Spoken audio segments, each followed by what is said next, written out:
Nana the Little Octopus at #39, Deep Sea Journey.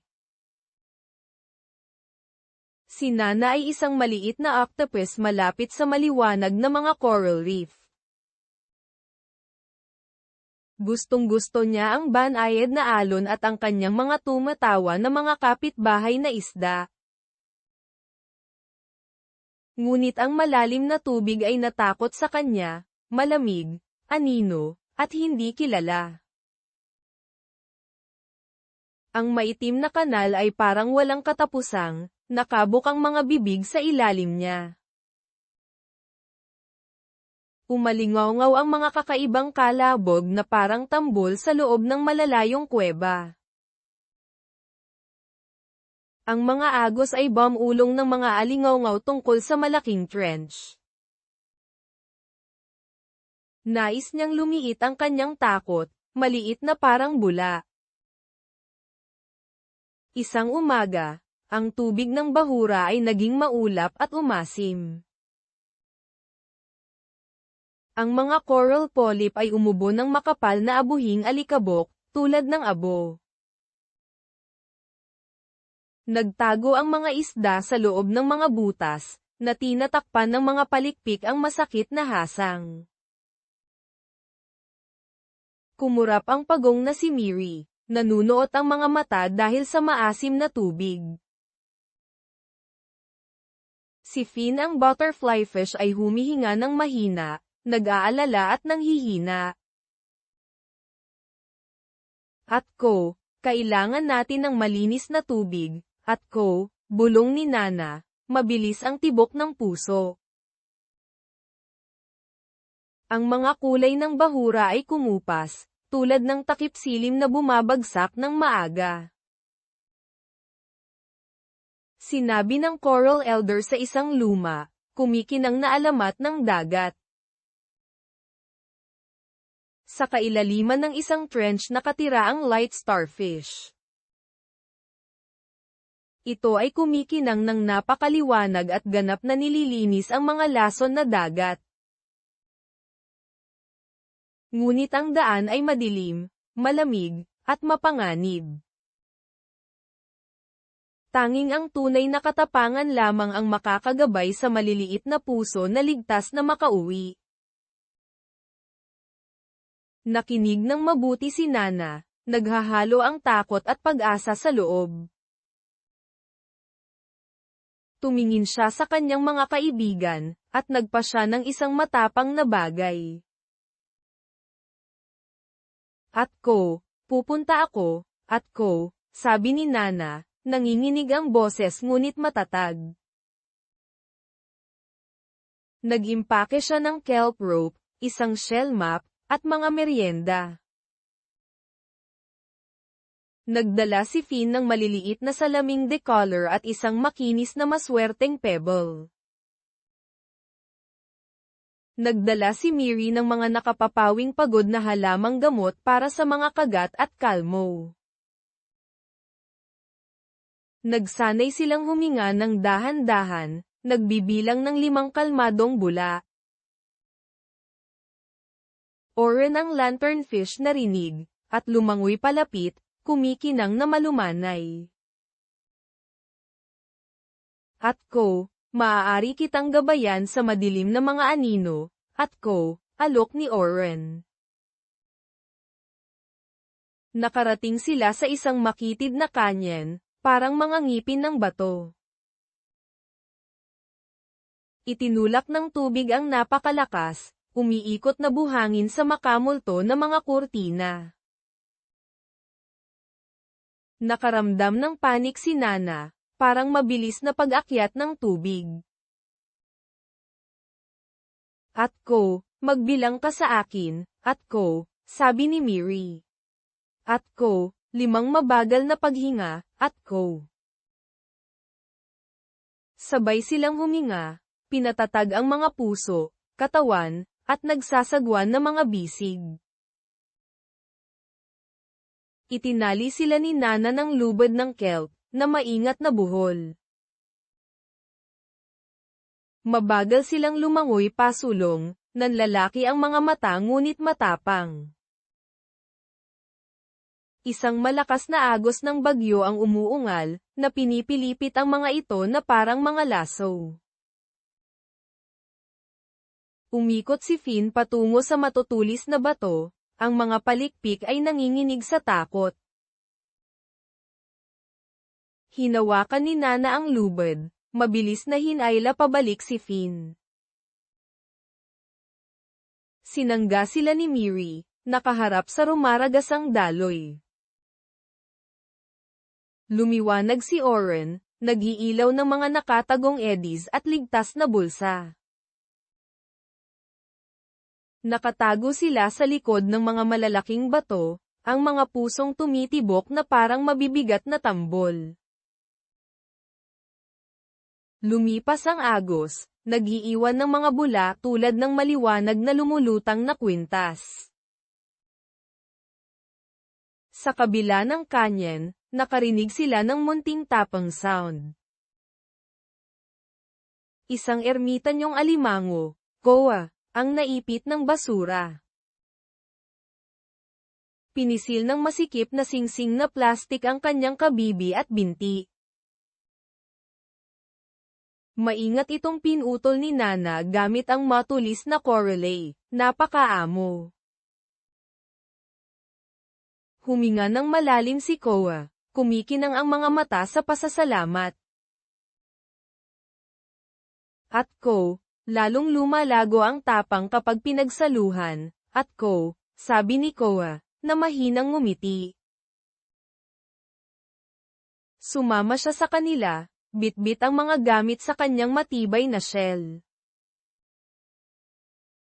Bumukas ang seafloor sa isang patag, walang katapusang kapatagan. Umalingaw-ngaw ang malalayong boom na parang mga yapak ng balyina sa bato. Nanginginig si Nana, naiisip ang mga halimaw na may mahabang ngiping bakal. Pinalabo ni Oren ang kanyang ilaw, nagtitipid ng kapangyarihan para mamaya. At Ko, pangalanan natin ang mga tunog, at Ko, mungkahi ni Finn, kalmado ang boses. Nahulaan nila, at Ko, rock falls, sandslides, shifting shells, sleepy vents, at Ko. Malaki ang naitulong ng pagbibigay ng pangalan. Lamambat ang takot, parang yelo sa ilalim ng araw. Lumalim ang gabi, at nagsimulang kumikinang ang maliliit na uod. Ang mga asul na batik ay umaanod na parang mga bituin na natapon sa tubig. Ang kanilang liwanag ay nagpinta ng mga landas sa pagitan ng mga bato at mga punso. Inabot ni Nana, at nagkislap ang kanyang mga braso.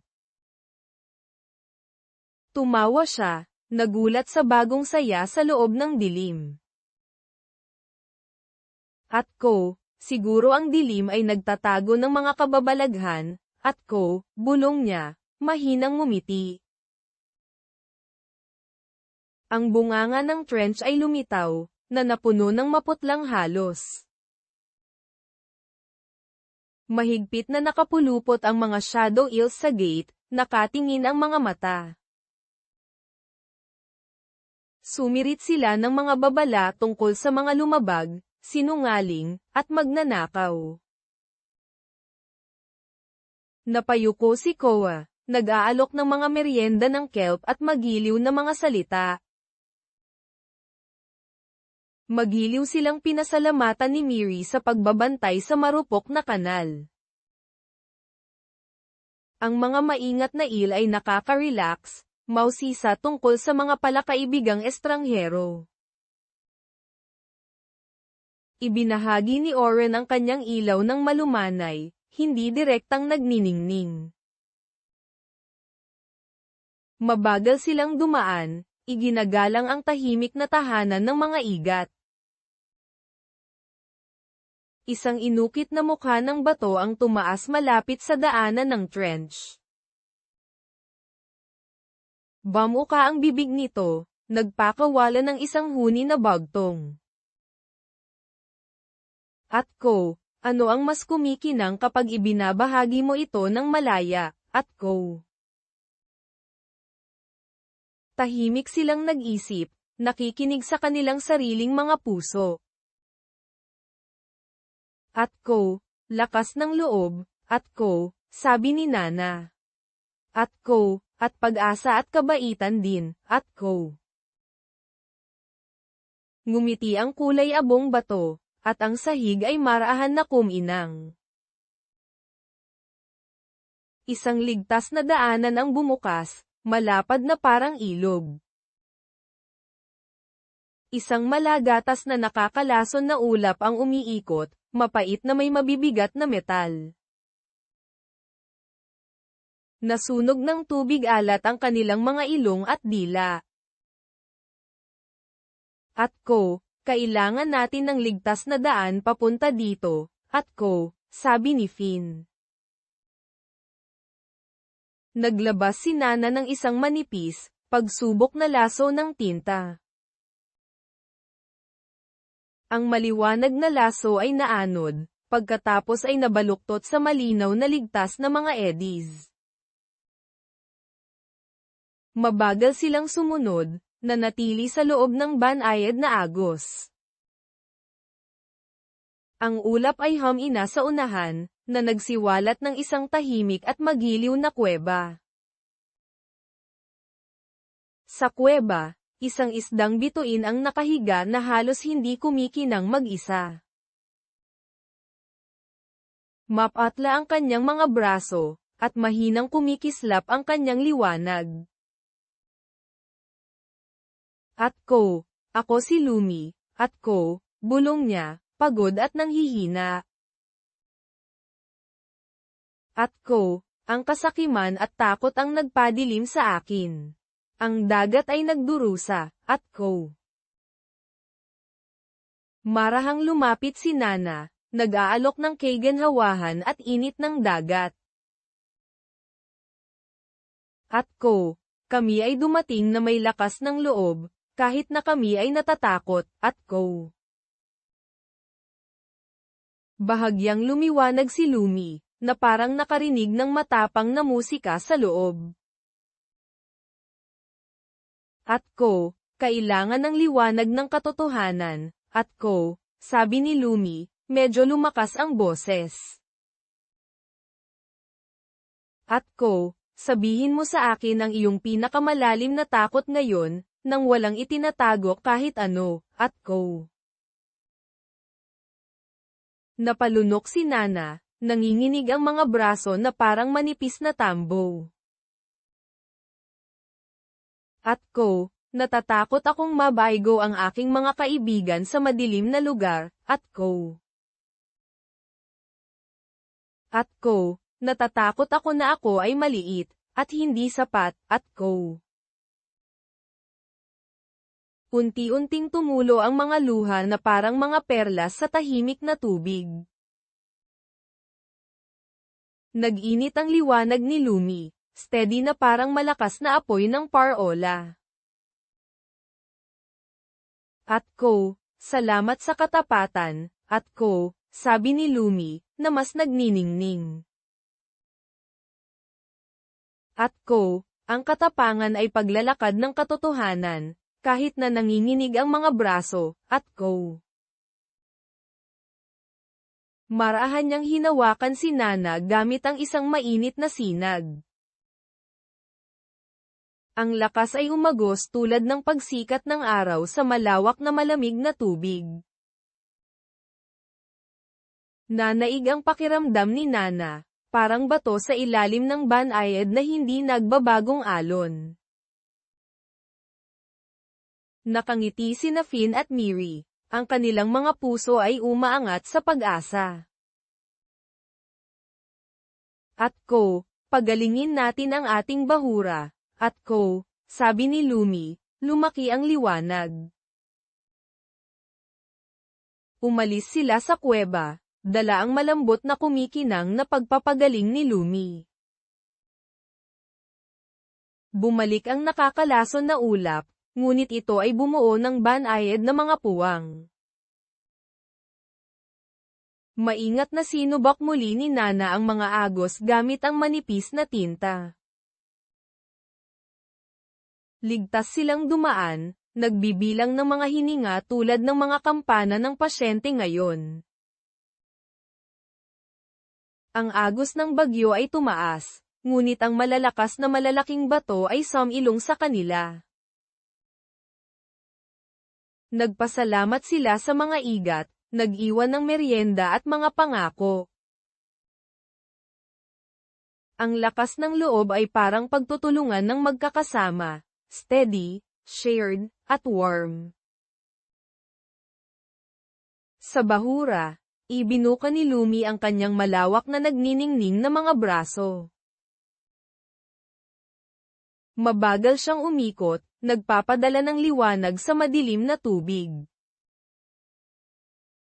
Ang maliwanag na liwanag ay nag-iipon ng alikabok, pagkatapos ay tinupi ito. Lumiwanag ang coral, parang mga hardin pagkatapos ng mainit na ulan. Sumayaw ang mga isda, sinusubok ang malinaw na tubig na may masasayang pitik. Nakahinga ng maluwag si Miri, at tuwang-tuwa si Finn sa paligid. Muling umawit ang bahura, malambot, maliwanag, at makulay. Malumanay na nagsalita si Lumi tungkol sa pangangalaga sa ating pinagsasaluhang tubig. Huwag magkalat, ayusin ang mga lambat, at igalang ang mga marupok na tahanan. Ang mga dedikadong kaibigan ay nag-organisa ng mga paglilinis sa kahabaan ng bahura. Nagtayo si Koa ng mga basket para sa basura gamit ang hinabang brown na kelp. Itinuro ni Oren sa mga bata ang tungkol sa mga ilaw at nilalang sa malalim na dagat. Nagkwento si Nana tungkol sa pagiging mahinahon ng takot, gumagabay sa lakas ng loob. Magkasama silang nangakong babantayan ang kanilang buong dagat. Nang gabing iyon, ang mga bituin ay sumasalamin sa kanilang sarili sa tahimik na dagat. Pinagmasdan sila ni Nana, naaalala ang madilim na mga trench at malambot na mga ilaw. Umiral pa rin ang takot, ngunit hindi na siya nito pinamunuan. Nagkaroon siya ng mga anino sa mga kaibigan at katotohanan. Ang lakas ng loob, natutunan niya, ay naglalakad habang nanginginig pa rin. Ang hindi kilala ay nanatiling hindi kilala, ngunit hindi gaanong nakaramdam ng kalungkutan. Ipinikit ni Nana ang kanyang mga mata, at mapayapa na natulog, nakangiti. Kahulugan ng kwento. Ang tunay na katapangan ay hindi ang kawalan ng takot. Nangangahulugan ito na sumulong habang ikaw ay natatakot. Kapag nagsasalita tayo ng totoo at tinutulungan natin ang isa at #30 T1, parang mas maliit ang kadiliman. Sa pagtutulungan, mapoprotektahan natin ang ating dagat at maibabalik ang mga kulay nito. Mga gabay na tanong ng magulang. Paano hinarap ni Nana ang kanyang takot hakbang-hakbang? Aling mga hakbang ang maaari nating subukan sa bahay o paaralan? Mga posibleng tanong ng bata. Bakit mas nagliwanag si Lumi pagkatapos sabihin ni Nana ang totoo? Ano ang magagawa ko kapag natatakot ako sa dilim? Paano ako makakatulong na panatilihing malinis ang tubig at mga beach sa paaralan o sa bahay? Huwag palampasin ang aming mga kwento, mag-subscribe at itap ang bell.